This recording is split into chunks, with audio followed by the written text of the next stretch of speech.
यहाँहरू सबैजनालाई फेरि पनि उद्धारकर्ता येशू ख्रीष्टको नाउँमा स्वागत गर्न चाहन्छु र जय मसीह सबैजनालाई।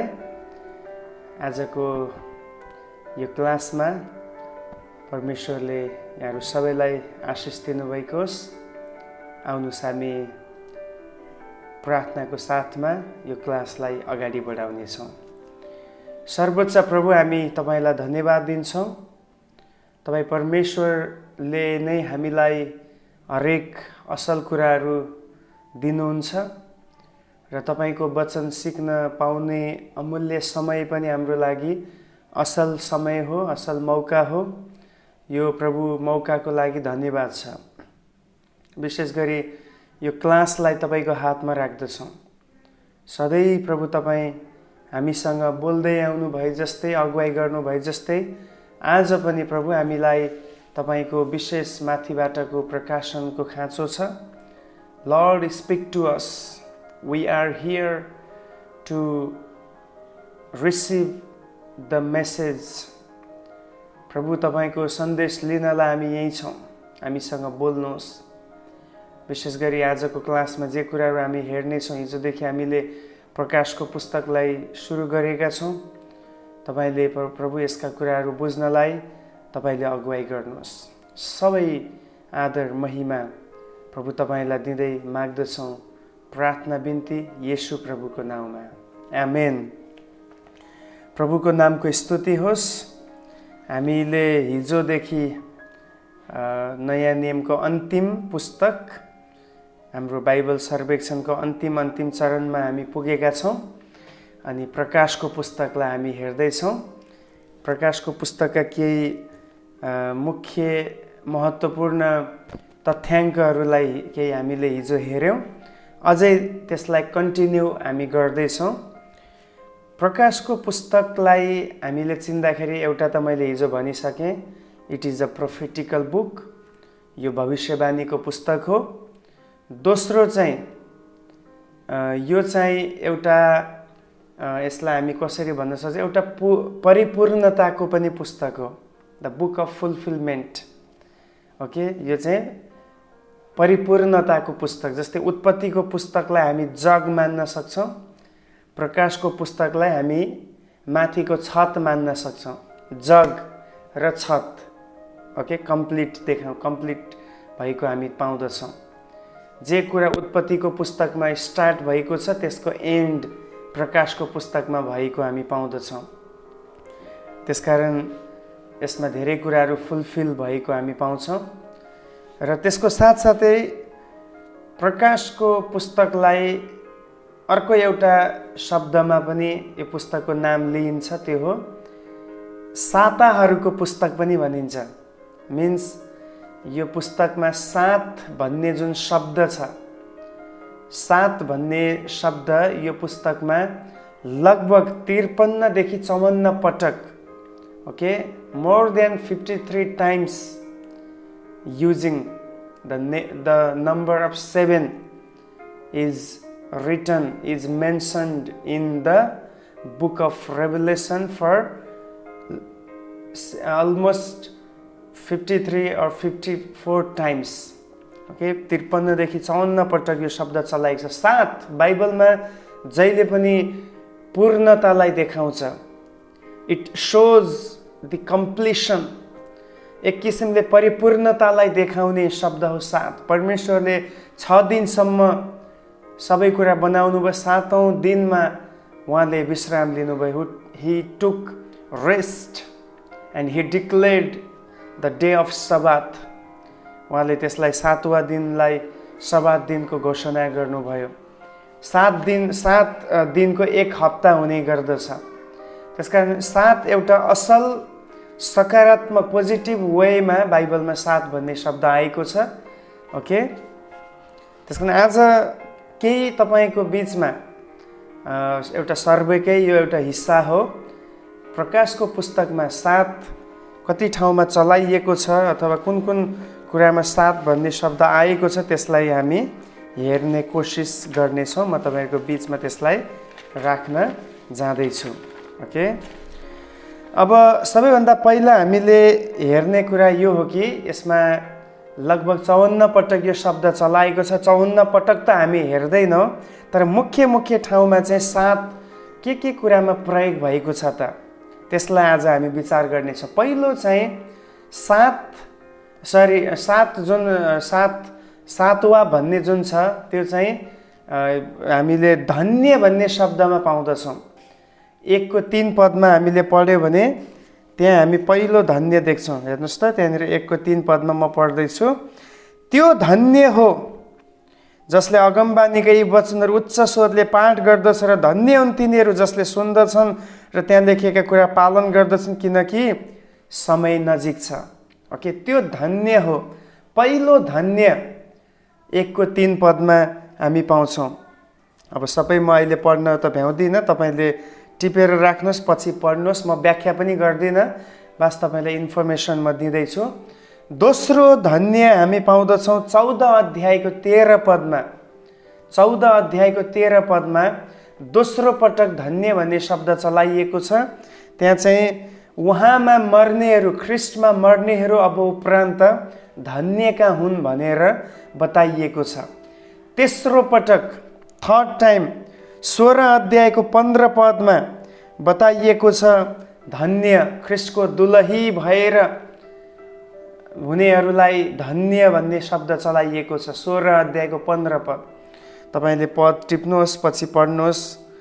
अनि चौथो पटक धन्य भन्ने शब्द 19 अध्यायको 9 पदमा हामी पाउँछौँ। 19 को 9 मा त्यहाँ चाहिँ अब दुलही आफै तयार हुनुपर्ने कुरामा बताइएको छ। धन्य भन्ने शब्द त्यहाँ चौथो पटक त्यहाँ हामी पाउँदछौँ। पाँचौँ पटक धन्य भन्ने शब्द 20 अध्यायको 6 पदमा पहिलो पुनरुत्थानमा सहभागी हुनेहरू धन्य हुन्। हालेलुया। पाँचौँ पटक। छैटौँ पटक 22 अध्यायको 7 पदमा हामी देख्छौँ जहाँ फेरि पनि धन्य भन्ने शब्द चलाएको छ। छैटौँ पटक 22 को 7 मा। र आखिरी 7औँ पटक, 7th time, the word called blessed.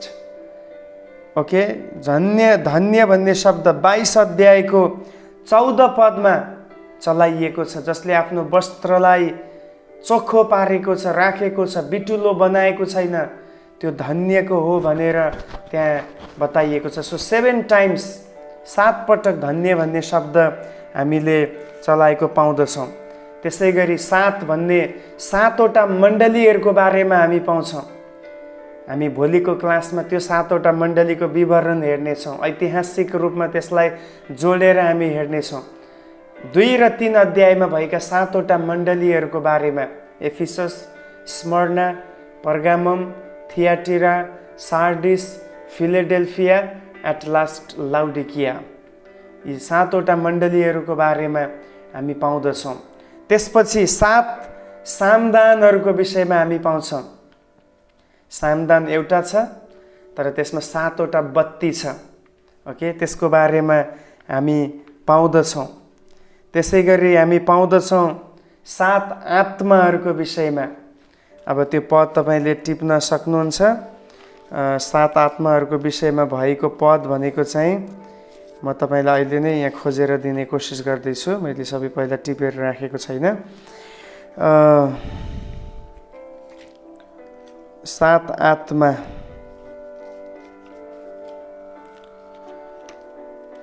Okay, म त्यो पद अहिले हेर्दैछु है। यहाँ 7 आत्मा भन्ने शब्द चलाइएको छ। ओके, 3 अध्यायको 1 पदमा यी कुरा परमेश्वरका 7 आत्मा भन्ने शब्द आएको छ। भनेको 7 आत्मा। अब त्यसको व्याख्या लामो छ। 7 आत्मा भन्नाले अलग अलग 7वटा आत्मा होइन, तर एउटै आत्मामा भएका 7वटा विशेषताहरूलाई बताइएको छ। जो 7 भन्ने शब्द त्यहाँ प्रयोग भयो। त्यसपछि 7 तारा लिनेले भनेको छ। 7वटा तारा लिनेले। अब ताराले फेरि पनि मण्डलीलाई सम्बोधन गर्दैछ। मिन्स येशू ख्रिस्टले आफ्नो दाहिने हातमा 7वटा तारालाई होल्ड गर्नुभएको छ, समाउनु भएको छ भन्ने अर्थमा त्यहाँ आउँदछ। ओके, त्यसपछि 7वटा छापहरूको विषयमा हामी पाउँछौँ। 7वटा छापको विषयमा 6 अध्यायको 1 देखि 8को 2 पदसम्म, 6 अध्यायको 1 देखि 8को 2 पदसम्म हामी के को बारेमा पाउँछौँ? 7वटा छापहरूको विषयमा, मोहरहरू। ओके, यो मोहरहरू खोल्ने विषयमा हामी देख्छौँ। 7औं मोहर खोलियो अनि त्यसपछि त्यहाँ चाहिँ एउटा ठुलो आवाज सुनियो भन्ने प्रकारका कुराहरू हामी सुन्दछौँ। अब यो छापहरू, मोहर खोल्ने कुराले चाहिँ पनिसमेन्टका कुराहरूलाई देखाउँछ। त्यो पछि हामी त्यसलाई अहिले यहाँ व्याख्या गर्न सक्दैनौँ। जस तपाईँले नोट गर्न सक्नुहुन्छ, 6 अध्यायको 1 देखि 8 अध्यायको 2 पदसम्म चाहिँ 7वटा छापहरूको विषयमा, खोलिएको विषयमा पाउँदछौँ।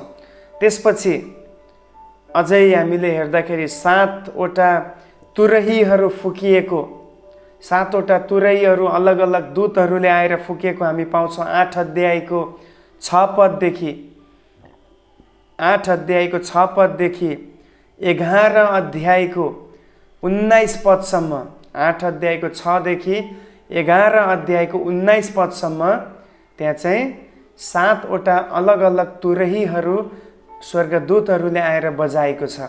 अनि तुरही भन्ने शब्द जब हामी सुन्छौँ, योसँग हाम्रो आशा पनि जोडिएको छ। तुरहीको आवाजमा हामी पनि उठाइ लगिनेछौँ। हालेलुया। 8 अध्यायको 6 देखि 11 अध्यायको 19 पदसम्म हामी त्यो कुराहरू पाउँदछौँ। त्यसपछि अझै अगाडि बढ्दाखेरि हामी देख्छौँ 7वटा चिन्हहरू, अलग अलग चिन्हहरूको विषयमा 12 अध्यायको 1 देखि 13 अध्यायको 18 पदसम्म। ओके, त्यहाँ हामी पाउँदछौँ, जहाँ चाहिँ हामी के देख्छौँ? 7वटा चिन्हहरूको विषयमा देख्छौँ। के चिन्ह छ? पहिलो चाहिँ सूर्य पहिरेकी स्त्रीको बारेमा बताएको छ 12 मा। अनि त्यसपछि एउटा ठुलो अजिङ्गर आयो रे, त्यो अजिङ्गरको बारेमा यो चिन्हहरू है, 7वटा चिन्हमध्ये पहिलो सूर्य पहिरेकी स्त्री, दोस्रो ठुलो अजिङ्गर, तेस्रो स्त्रीको छोरा, त्यहाँ स्त्रीबाट आएको छोराको विषयमा बताइएको छ। चौथोमा प्रधान स्वर्गदूतको विषयमा हामी पाउँछौँ चिन्हहरूमध्ये। अनि 5औँमा यहुदीहरूको बाँकी सन्तानको विषयमा, जहाँ चाहिँ यो अजिङ्गरले नाश गर्न खोज्दाखेरि त्यहाँ बचेका समूहको विषयमा देख्छौँ।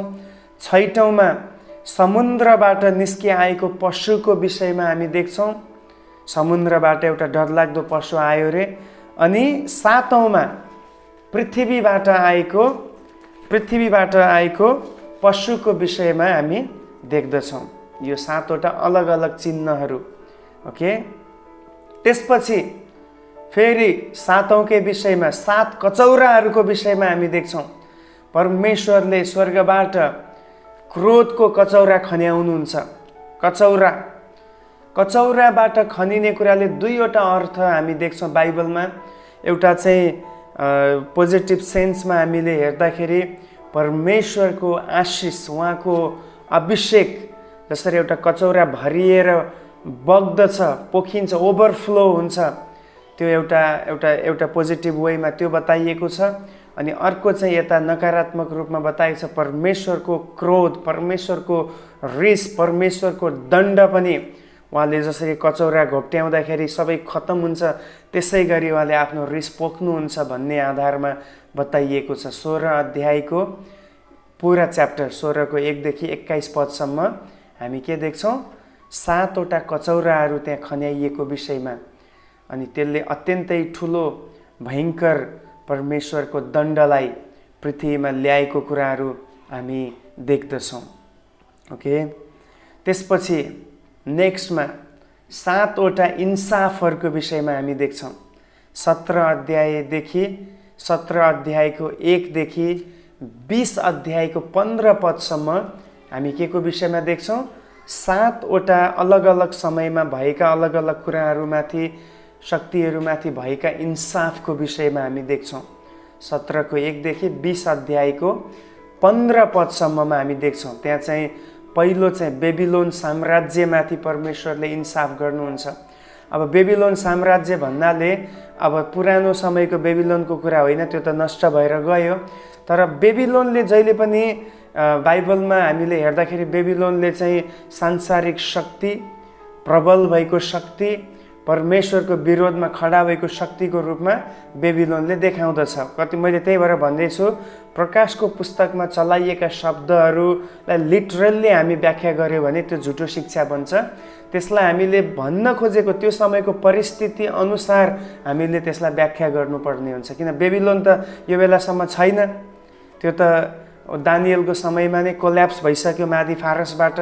जतिजनाले कन्टिन्यू बाइबल सर्वे गर्नुभयो तपाईँले बुझ्नुभएको छ के हो बेबिलोन भन्ने कुरा।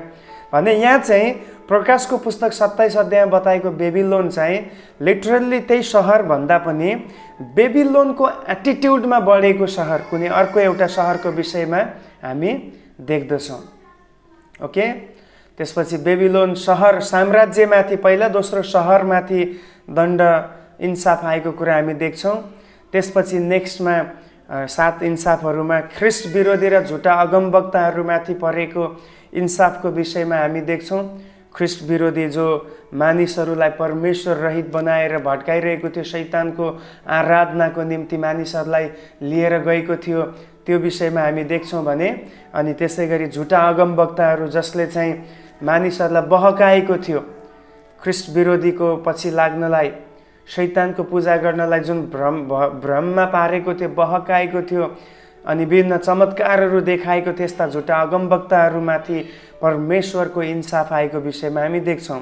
त्यसपछि चौथोमा ख्रिस्ट विरोधी र झुटा अगमवक्तामाथि र उनका मानिसहरूमाथि पनि, अब चाहिँ उनका मानिसहरूमाथि पनि के भएको छ, उनका मानिसहरूमाथि पनि यहाँनिर इन्साफ आएको र परमेश्वरको क्रोध परेको विषयमा हामी देख्दछौँ। अनि त्यसपछि 5औँमा गोग र मागोग भन्ने त्यो समूहमाथि, त्यो चाहिँ शैतानको एउटा फौज हो, सेना हो, जो परमेश्वरको विरोधमा लडाइँ गर्न आएको थियो, उनीहरूमाथि पनि परमेश्वरको दण्ड परेको र परमेश्वरको इन्साफ आएको हामी देख्दछौँ। 6औँमा चाहिँ शैतानमाथि परमेश्वरको, अब त्यहाँनिर परमेश्वरको इन्साफ आएको छ। शैतानलाई उहाँले 1000 वर्षको निम्ति बाँधेर उसलाई निष्क्रिय पार्नुहुन्छ। अनि त्यसपछि त्यो प्राचीन सर्प भन्ने शब्द पनि चलाइछ, त्यसलाई उहाँले लगेर जेलखानमा बन्द गरिदिनुहुन्छ। अनि 1000 वर्षपछि जब छोडिन्छ, त्यो दुष्टले, शैतानले चाहिँ एउटा ठुलो सेनालाई बटुल्छ, गोग र मागोग। अनि त्यसपछि परमेश्वरको विरोधमा त्यो लडाइँ गर्न निस्कन्छ। त्यो बेलामा गोग र मागोगलाई पनि परमेश्वरले नष्ट गर्नुहुन्छ, सेनाहरूलाई, र त्यसको साथसाथै शैतानलाई पनि उहाँले नरकमा, जहाँ आगो र गन्धक दन्किरहेको छ, त्यो कुण्डमा, त्यो आगो दन्किरहेको कुण्डमा पहिला त उहाँले ख्रिस्ट विरोधीलाई, एन्टिक्राइस्ट, झुटा अगमवक्तालाई फालिदिइसक्नु भएको थियो। त्यसपछि अब चाहिँ शैतान र उसका दूतहरूलाई, उसको सेनालाई पनि अब सधैँको निम्ति नरकको भागीदार उहाँले गराउनुहुन्छ। त्यसकारण मैले हिजो पनि भने, परमेश्वरले शैतानलाई हराइसक्नु भएको छ। अब उपरान्त शैतानले केही पनि आफ्नो मर्जीमा गर्न सक्दैन। परमेश्वरले एक दिन उसको लागि नरक तोकिसक्नु भएको छ। त्यसकारण ऊ जति सक्दो आफ्नो प्रयासले चाहिँ अब मानिसहरूलाई नरकको लागि तयार त गर्छ, तर शैतान हारेको छ। यदि मानिसले पश्चाताप गरेर प्रभुलाई खोजी गर्यो भने कोही पनि अब शैतान जाने, नरकमा जानु आवश्यकता छैन। एक्चुअली नरक, the hell is made for Satan and his wicked angels, but heavens with the people. स्वर्ग चाहिँ परमेश्वरले मानिसहरूको लागि हो बनाउनु भएको हो। The heavens made for people of God, परमेश्वरका मानिसहरूको लागि स्वर्ग बनिएको छ। But the hell with Satan and his wicked angels. Okay, नरक चाहिँ शैतान र उसको पतित भएका दूतहरूको निम्ति नै नरक हो। सो मानिसको लागि नरक होइन। तर पनि मानिसले चाह्यो भने चाहिँ, या मानिसले स्वर्गलाई इन्कार गरेर, धार्मिकतालाई इन्कार गरेर, परमेश्वरलाई इन्कार गरेर, पवित्रतालाई इन्कार गरेर ऊ चाहिँ लापरवाही भएर शैतानको कुरासँग मिलेमतो गरेर अगाडि बढ्यो भने चाहिँ फेरि ऊ चाहिँ नरक त जानुपर्ने छ। सो परमेश्वरले तपाईँको र मेरो लागि नरक बनाउनु भएको होइन। We cancel it in Jesus name. Hallelujah. हामीलाई नरकदेखि बचाएर स्वर्ग पुर्याउनको निम्ति ख्रीष्ट येशू क्रुसमा बलिदान हुनुभएको छ। हालेलुया। सो नरक शैतान र उसको दूतहरूको लागि हो। तर पनि मैले भने सबैजना मानिस स्वर्ग जाँदैन। किनभने उनीहरू पश्चाताप गर्न इन्कार गर्दैछन्। उनीहरू अझै पनि परमेश्वरको अगेन्स्टमा उनीहरू चल्दैछन्। त्यसकारणले त गर्दाखेरि उनीहरू शैतानसँग मिलेमतो गरेको कारण उनीहरू नरक जानुपर्ने छ। अन्तिम जुन इन्साफ छ, अघि मैले 6वटा इन्साफ बताइसकेँ। बेबिलोन साम्राज्यमाथि, सहरमाथि, ख्रिस्ट विरुद्ध र झुटो अगमवक्तामाथि र त्यसको साथसाथै उसका मानिसहरूमाथि, अनि गोग र मागोगमाथि, शैतानमाथि, र अन्तमा चाहिँ इन्साफ मरिगएका सबै दुष्टहरूमाथि। दुष्ट भन्नाले प्रभुको विरोधमा खडा भएका मानिसहरू, जसले प्रभुलाई विरोध गरे, प्रभुको धार्मिकताको खिलाफमा चले, यिनीहरू पनि एक दिन के हुनेछ, अन्तिम पटक जब हामीलाई थाहा छ सेतो सिंहासनको न्याय हुनेछ, त्यो समयमा चाहिँ यिनीहरू टोटल्ली त्यो न्यायमा शैतान र दूतहरू फ्याँकिएको त्यो आगो र गन्धक दन्कने कुण्डमा उनीहरू पुग्नेछन्। ओके, त्यसपछि नेक्स्टमा अर्को 7औं कुरा आउँछ, 7 नयाँ कुराहरू। 7 नयाँ कुराहरू के नयाँ कुराहरू हुनेछन् त? मैले तपाईँलाई मोटामोटी 7 शब्द केमा प्रयोग भएको छ भन्ने कुराहरू तपाईँलाई बताएको छु। किनभने 7वटा धन्य शब्दहरू, 7वटा सामदान, 7वटा तारालाई आफ्नो दाहिने हातमा लिने, 7वटा आत्माको विषयमा, त्यसपछि 7वटा मण्डलीको विषयमा, त्यसपछि 7वटा कचौराहरूको विषयमा, 7वटा छापको विषयमा, 7वटा तुरहीको विषयमा, 7वटा इन्साफको विषयमा, ओके, 7वटा चिन्हहरूको विषयमा हेरिसक्यौँ। अब 7वटा अन्तिममा 7वटा नयाँ कुराहरू which is going to be established, जो चाहिँ अब इस्ट्याब्लिस हुन आउँदैछ प्रभुको नयाँ राज्यमा। त्यो के त भन्दाखेरि त्यो चाहिँ त्यसको रेफरेन्स छ 21 अध्यायको 1 देखि 22 अध्यायको 5 पदसम्म हामी देख्छौँ, जहाँ चाहिँ नयाँ कुराहरू परमेश्वरले आउनेवाला राज्यमा उहाँले गर्न जाँदै हुनुहुन्छ। पहिलो चाहिँ नयाँ आकाश, हालेलुया। 21को 1मा हामी देख्छौँ नयाँ आकाश प्रभुले बनाउँदै हुनुहुन्छ। अब एउटा सवाल, किन यो आकाशलाई प्रभुले हटाउँदै हुनुहुन्छ? यसको एउटा ठुलो रिजन चाहिँ यही हो, अहिलेको आकाश बिटुलो बनाइसकिएको छ। किनभने जुन आत्मिक शक्तिहरू, दुष्ट सेनाहरू छ, त्यो अहिले पनि क्रियाशील छ। कहाँ? हामीले नदेख्ने यो माथिको अन्तरिक्षमा ऊ बसेर नियन्त्रण गर्दछ। बाइबलमा हामीले हेर्दाखेरि तेस्रो स्वर्गको बारेमा पाउँदछौँ। पावल तेस्रो स्वर्गसम्म उठाइ लगिए भन्ने कुरा हामी देख्छौँ। सो सबैभन्दा माथिल्लो स्थानमा परमेश्वर विराजमान हुनुहुन्छ। त्यहाँबाट उहाँले शैतान र उसको दूतहरूलाई गिराइदिनु भयो। अनि तिनीहरूले चाहिँ हामीले देख्ने यो अन्तरिक्षलाई, माथिको जुन एउटा वायुमण्डल छ, त्यसलाई चाहिँ अहिलेको दूतले, शैतानिक शक्तिले त्यसलाई क्याप्चर गरेर बसेको छ। अनि त्यो क्याप्चर गरेको कारणले गर्दाखेरि उसले पृथ्वीमा पनि त्यसको असरहरू पारिरहेको हामी देख्दछौँ। सो अहिलेको आकाश के भएको छ? It is corrupted by the शैतान। यो चाहिँ शैतानबाट करप्ट बनाइएको छ। त्यसकारण प्रभुले शैतानले दूषित बनाएको कुरालाई उहाँले फेरि राख्नुहुन्न। He will erase it, hallelujah. उहाँले यसलाई मेट्नुहुनेछ अनि एउटा नयाँ सृष्टि। Yes, our God is a God of creation. वा सृष्टिको परमेश्वर हुनुहुन्छ। He creates everything new, hallelujah. वा सबै कुरालाई नयाँ बनाउनुहुन्छ। त्यसकारण आउनेवाला समयमा उहाँले नयाँ आकाश बनाउनुहुनेछ। र दोस्रोमा नयाँ पृथ्वी। 21को 2मा हामीले पढ्दा नयाँ पृथ्वी प्रभुले बनाउन हुनेछ। त्यो किन यो पृथ्वी? किनभने यहाँ कतिवटा गलत कामहरू हुँदैछ। यहाँ हत्या हुन्छ, यहाँ रगत बगाइएको छ, यहाँ व्यभिचार भएको छ, यहाँ चोरी भएको छ, यहाँ अश्लीलता भएको छ।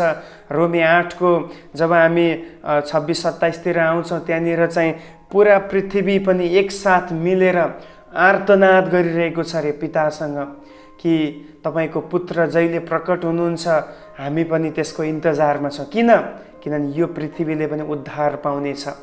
यो करप्टेड भएको पृथ्वी जहाँ धेरै रगत बगाइएको छ, याद छ तपाईँलाई जब कैनले आफ्नो भाइ हाबिलको रगत बगाएको थियो, लेखिएको छ भूमिले, यो जमिनले, यो पृथ्वीले त्यो निर्दोष व्यक्तिको रगत बगाएकोमा परमेश्वरलाई दुहाई दिइरहेको छ कि एउटा धर्मी व्यक्तिमाथि नाइन्साफ भएको छ, उसको रगत बगाइएको छ।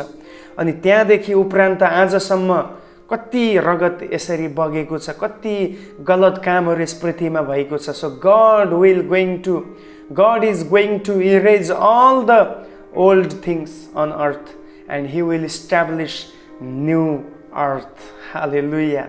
उहाँले नयाँ पृथ्वीलाई रच्नु हुनेछ। त्यसपछि नयाँ मानिसहरूको विषयमा हामी देख्छौँ, नयाँ मानिस। अब बाइबलले के भन्छ? दोस्रो कोरिन्थी 5:17ले जोहरू ख्रिस्टमा छन् तिनीहरू नयाँ सृष्टि हो। Yes, of course, you and I, we are a new creation in Christ. When we baptized, when we believed Christ as our Savior and Lord, we became a new creation of God. हामी परमेश्वरको नयाँ सृष्टि बनेका छौँ। Okay, हामी एउटा burn again Christian भएका छौँ। So यो नयाँ भएका व्यक्तिहरूलाई प्रभुले यो नयाँ पृथ्वीमा, नयाँ आकाशमा उहाँले राख्नुहुनेछ। And they are called new men. Okay, नयाँ मानिसहरू तिनीहरू कहलाइन्छन्। सो तपाईँ र म नयाँ मानिसहरू हौँ। त्यसपछि नेक्स्ट चौथो नयाँ कुराहरूमा हुन्छ नयाँ यरुशलेम। हामी देख्छौँ विशेष गरी 21:9 तल हामीले पढ्दाखेरि चाहिँ एउटा दुलही जस्तै सिँगारिएको यरुशलेम स्वर्गबाट तल झर्दै थियो अरे। मिन्स अब स्वर्ग र पृथ्वी भन्ने अलग अलग नै हुने छैन। त्यो बेलामा स्वर्ग नै तल ओर्लिएर आउँदैछ। Do you understand about it? अब जहाँ पाप छ त्यहाँ पृथ्वी र स्वर्गको भिन्नता हुन्छ। अब यो कुरा आदमसँग पनि हामी तुलना गर्न सक्छौँ। अदनको बगैँचामा थियो। It was like a heaven, it was like a paradise, the Eden garden. Okay, त्यो अदनको गार्डन चाहिँ बगैँचा चाहिँ स्वर्गसँग तुलना गर्न सकिन्छ। तर वन्स ही कमिटेड सिन, देन अब त्यहाँदेखि यहाँनिर सेपरेसन आएको छ। परमेश्वरले अदनको बगैँचालाई लुकाइदिनु भयो। तर जब नयाँ सृष्टि हुन्छ, नयाँ कुरा बन्छ, तब फेरि हाम्रो लागि स्वर्ग र पृथ्वी अलग अलग हुने छैन, एउटै हुनेछ। त्यति बेला पृथ्वी र स्वर्ग नै एउटै हुनेछ। त्यही हो, यरुशलेम नै तल झर्दै आएको, स्वर्ग नै तल आउनेछ। प्रिय, हामी माथि जाने छैनौँ, तर स्वर्ग नै तल ओर्लेर आउनेछ। हालेलुया। मिन्स फेरि यसलाई गलत पनि नलिनुहोस्, प्रभुको आगमनमा हामी उठाइ लगिनेछौँ। तर जब प्रभुको अन्तिम इन्साफ हुन्छ, सबै कुरा नाश भएर जान्छ पुरानो, त्यसपछिको कुरा म गर्दैछु। त्यसपछि एउटै मात्र राज्य हुन्छ, त्यो ख्रिस्टको राज्य हो। त्यसलाई न त स्वर्ग न पृथ्वी हामी केही भन्दैन, त्यो एउटै राज्य, प्रभुको राज्य। हालेलुया। त्यो हुनेछ। अनि त्यसलाई बुझ्ने भाषामा यरुशलेम भनिएको छ। हामी मानिस भएको कारणले, सानो गिदी भएको मानिसले बुझ्ने भाषा चलाउँदा यरुशलेम भनिएको छ, स्वर्ग भनिएको छ। तर त्यो बेलामा हुने एउटै कुरा हो, परमेश्वरको राज्य। त्यहाँ अर्को राज्य हुने नै छैन, कि शैतान हुँदैन, मानिसले आफ्नो नियतले अब काम गर्न पाउँदैन। ओके, अब चाहिँ परमेश्वर र मानिस एक हुनेछन्। God and people become one. Hallelujah, एक हुनेछन्। त्यसपछि नयाँ हुने कुरा, नयाँ 7 कुराहरूमा सायद 4वटा भइसक्यो। 5औँमा नयाँ मन्दिरको कुरा हुनेछ। नयाँ मन्दिर 21:22 पदमा देख्छौँ। नयाँ मन्दिर मिन्स यस ठाउँमा चाहिँ अब सधैँभरि आराधना, मन्दिरमा के हुन्छ? सधैँ आराधना भइरहन्छ। मिन्स हामी परमेश्वरको उपस्थितिमा आम्ने सामने बसेर निरन्तर उहाँलाई आराधना चढाइरहन पाउनेछौँ। अनि यो मन्दिरको पुजारी स्वयं परमेश्वर हुनुहुनेछ। हामी उहाँको सेवक सेविकाहरू हौँ। हालेलुया। त्यसपछि 6औँमा 7 नयाँ कुराहरूमा 6औँमा आउँदछ नयाँ रुखको विषयमा आउँछ। अब याद छ तपाईँलाई, अदनको बगैँचामा परमेश्वरले जुन त्यहाँनिर जीवन र मृत्यु, त्यहाँ 2टा रुख लगाउनु भएको थियो। एउटा चाहिँ असल र ज्ञानको खराब दिने फल भएको रुख, अर्को चाहिँ जीवन र मृत्युको, जीवन दिने रुखको फल भनिएको छ। अब अदनको बगैँचामा आदम र हब्बाले असल र खराबको ज्ञान दिने त्यो फल खाए, तर जीवनको रुखको फल उनीहरूले खान पाएन। परमेश्वरले हटाइदिनु भयो उनीहरूबाट त्यो। तर यहाँ लेखिएको छ, जब हामी नयाँ गरी प्रभुको राज्यमा त्यो बेलामा हुनेछौँ, एउटा रुख हुनेछ, त्यसमा 12 महिना फलहरू लाग्नेछ, त्यसको पातहरू कहिले ओइलाउँदैन र त्यसको पातले पनि जाति जातिहरू निको हुनेछन् भनिएको छ। ओके, यो नयाँ रुख हामी पाउनेछौँ। त्यसपछि अन्तिममा नयाँ 7 कुरामध्ये अन्तिम छ नयाँ सिंहासन। हालेलुया। 22 को 4 र 5 पद, यसलाई म पढि पनि हाल्छु, त्यसपछि मेरो आजको क्लासलाई म यहीँ राख्नेछु। 22 को 4 र 5 मा तिनीहरूले उहाँको मुहार देख्नेछन् र उहाँको नाउँ तिनीहरूको निधारमा हुनेछन्। त्यहाँ फेरि रात हुने छैन, तिनीहरूलाई बत्ती वा घामको उज्यालो चाहिने छैन, किनकि परमप्रभु परमेश्वर नै तिनीहरूको उज्यालो हुनुहुनेछ र तिनीहरूले सदा सर्वदै राज्य गर्नेछन्। हालेलुया। अब यहाँ चाहिँ एउटा सिंहासन र त्यहाँबाट गरिने राज्य, अब सिंहासन भन्ने बित्तिकै त्यहाँबाट राज्य हुने गर्दछ। त्यस विषयमा हामी देख्दछौँ यहाँ चाहिँ कहिल्यै पनि अब उज्यालो अँध्यारो हुने छैन, एकै नाश त्यहाँ हुनेछ। अनि अङ्ग्रेजीमा भनिएको छ ल्याम्प इज ल्याम्प, थुमा नै बत्ती हुनुहुन्छ। को हो यो थुमा? ख्रिस्ट येशू। त्यो ठाउँको उज्यालो नै ख्रिस्ट हुनुहुन्छ, जसले यो सूर्यलाई बनाउनु भयो। यदि सूर्य यति चहकिलो छ भने याद गर्नुहोस्, यो सूर्यलाई बनाउने हाम्रो परमेश्वर कति चहकिलो हुनुहुन्छ। किन स्वर्गमा घामको आवश्यकता पर्दैन, सूर्यको आवश्यकता पर्दैन? किनभने सूर्यलाई बनाउने त्यो महिमित प्रभु, त्यो ज्योतिमय परमेश्वर नै त्यहाँको ल्याम्प हुनुहुनेछ। सो ल्याम्प इज ल्याम्प, थुमा नै बत्ती हुनुहुन्छ। सो आज हामीले हेरेको 7औं कुराहरूबाट प्रभुले यहाँहरू सबैलाई आशिष दिनुभएको होस्। जय मसीह।